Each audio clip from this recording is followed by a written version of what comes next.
Welcome to Being at Home with George.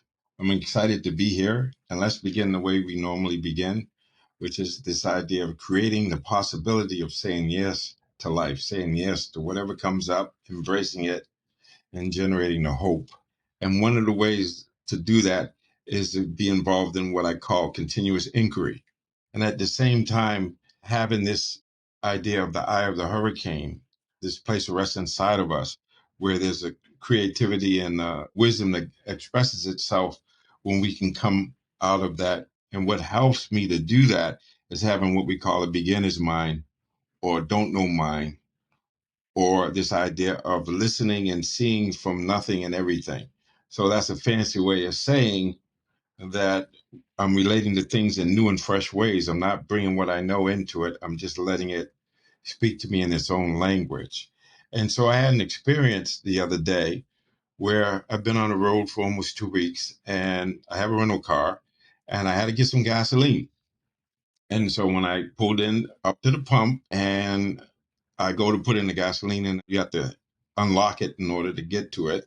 So I go in the car and I'm looking around and I can't find any gasoline release button. And so just noticing that and then relaxing with it and then letting go of, all my preconceived ideas about where it should be or, this BS and get upset and whatnot. And so it was clear to me that, okay, so how do I do this?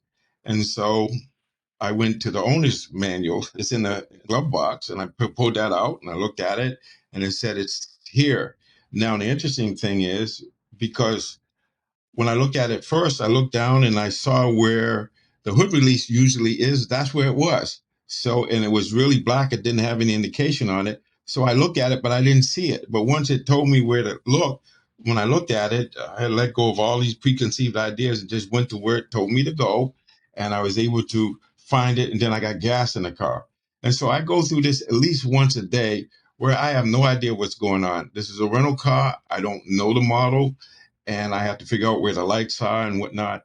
But this ability to be an inquiry, this ability to notice, relax, and to let go of what I think should be happening or my experience and just letting what's there speak to me in its own language. And that's what I was able to do. Just notice, relax, and let go of all of the noise and clutter that's there. Thoughts about what it should be, whether I should be able to know it right away, all of that stuff, just letting go of it. I create a clear goal. And then if I can just go in the eye of the hurricane and then let it happen instead of trying to make things happen, it's a wonderful life. And it gives me this sense of learning and it releases endorphins and other chemicals that are involved in learning and achieving. So the key here is this way of being an inquiry. What's my intention? How do I do this? And being open and not having a fixed way of being, but having a growth mindset and seeing it as an opportunity to learn and grow.